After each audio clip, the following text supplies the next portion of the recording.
नमस्कार मंडळी, तुम्हाला सगळ्यांना गुढीपाडव्याच्या खूप खूप शुभेच्छा. कविता माझ्या नाही आहे, कविता फक्त मी वाचते.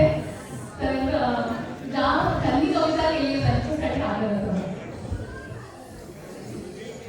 आज आपली कार्यक्रमाची थीम अशी आहे की देवाच्या रिलेटेड गोष्टी आपण इकडे बघितल्या म्हणजे आम्ही इतके छान परफॉर्मन्स केले.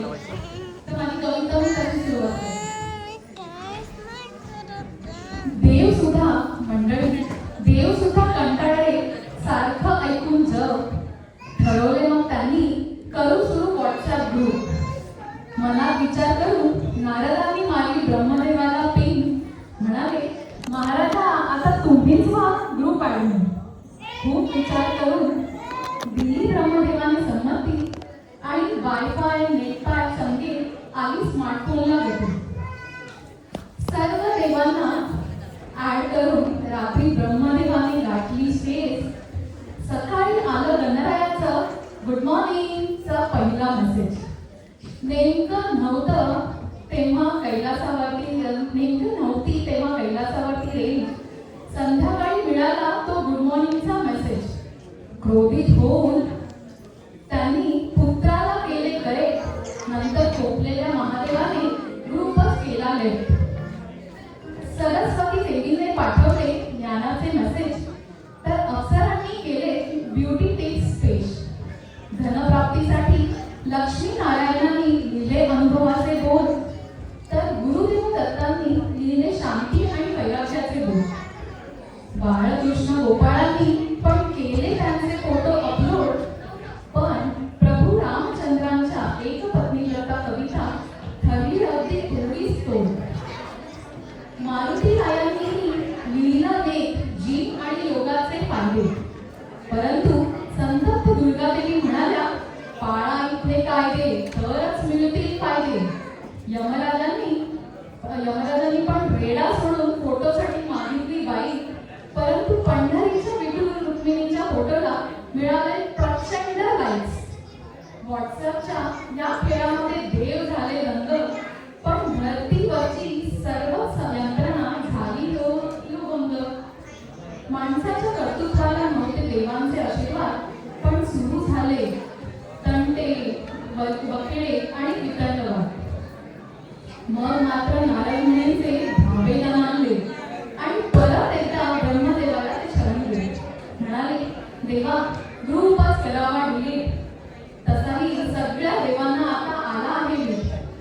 माणसांना करू द्या त्यांचे रोजचे हे काम आणि आपण फक्त देऊ आशीर्वाद ऐकून आपले नाम. पुढची कविता आहे आई वडील. कारण दैवतानंतर पहिली येते ती आपली आई. थकलेल्या आईचा एकदा बसल्या जागी डोळा लागला. तेव्हा तिच्या छकुना फार शहाण्यासारखं वागला. हळूच सारली त्यानं तिच्या मानेखाली उशी आणि शालही पांघरली.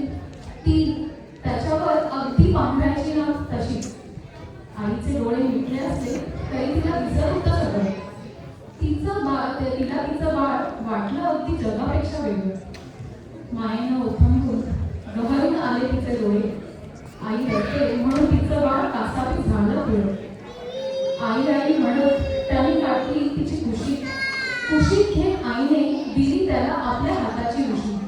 मग काय ते वेळं बाळ तिच्या कुशीत निवांत निघलं आणि आईच्या पदराचे टोक ओल्या पापणांनी भिजलं. आपण देव आणि आई यांची करणीच वेगळी असते. त्यांची शिकवण्याची कला जी असते ती आपल्याला कदाचित आवडत नाही. म्हणजे आपण जेव्हा लहान होतो ना आपण पण नाकारत होतो की जे काही आई सांगते काय तेच सांगते. पण ती करणी देवाची करणी पण आपल्याला नंतरच कळते की त्याचा काय अनुभव होता तो आपल्याला नंतरच येतात. अशी ती गोष्ट तुम्हाला सांगते. एकदा एक खेकडा समुद्र किनाऱ्यावरनं मस्त आपल्या मस्तीत चालला होता. तो चालायचा मग थांबायचा आणि आपल्या पावलांचे ठसे बघून खुश व्हायचा. असं बराच वेळ चालला. तो पुन्हा चालायचा आणि परत थांबायचा. मागे येऊन परत आपल्या पावलांकडेचे ठसे आलेली डिझाईन बघून अतिशय आनंदी व्हायचा. तेवढ्यात एक लाट आली आणि त्याने बनवलेल्या पावलांच्या ठस्यांना मिटवून दिलं. तेव्हा मग खेकड्याला प्रचंड राग आला. त्याने लाटेला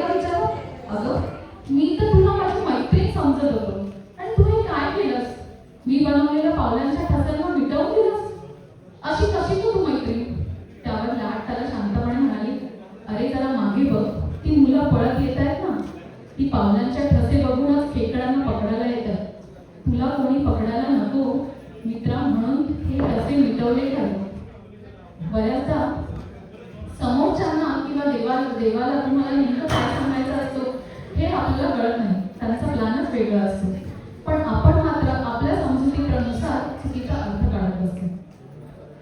पुढची कविता आहे आयुष्य. आयुष्याला मिळालेली एक अनमोल देणगी म्हणजे वेळ. विनामूल्य असूनही मौल्यवान असणारी एकमेव गोष्ट म्हणजे वेळ. आयुष्यात पुढे घेऊन जाणारा एक प्रामाणिक जोडीदार म्हणजे वेळ. आपल्याला आरसा दाखवणारा आयुष्यातील एक सच्चा दोस्त म्हणजे वेळ. आयुष्यातील दशा आणि दिशा हे सांगणारं होकायंत्र म्हणजे वेळ. आयुष्यातील सापशिडीचा अनुभव चालता चालता देणारी ही गोष्ट म्हणजे वेळ. बरोबर ते बरोबर आणि चूक ते चूक हे वेळोवेळी आपल्या समोर मांडणारी गोष्ट म्हणजे वेळ. वेळ आपल्या आयुष्यातील सर्वात महत्त्वाची संपत्ती आहे. तिला अशा ठिकाणी गुंतवा जिथे सर्वात जास्त परतफेड मिळेल. आता थोडीशी गंमत जमत. नारळाला डोळे असतात पण त्याला पाहता येत नाही. कपाला कान असतो पण त्याला ऐकता येत नाही. बाटलीला तोंड असतं पण तिला बोलता येत नाही. टेबलाला पाय असतात पण त्याला चालता येत नाही. सुईला नाक असतं पण त्याला वास घेता येत नाही. आणि कंगव्याला दात असतात पण त्याला चावता येत नाही. माणसांकडे सगळं असूनही कधी कधी आपण माणुसकीच विसरत जातो. पुढची गोष्ट आहे ती आहे जीवन याच्यावर. जीवन म्हणजे मित्रांनो, जीवन म्हणजे नाटकच आहे हे नक्की. नशिबी येतं पात्र किंवा राजा किंवा रंगाचं. सकाळ, दुपार आणि रात्र अशा 3 घंटा वाजतात.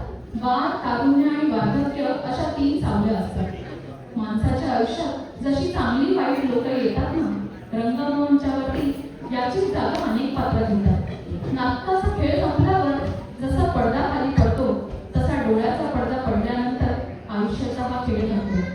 म्हणून जीवन जगताना रसिक हो, म्हणून जीवन जगताना माणसं कमवा आणि आपल्या चांगल्या मित्रांना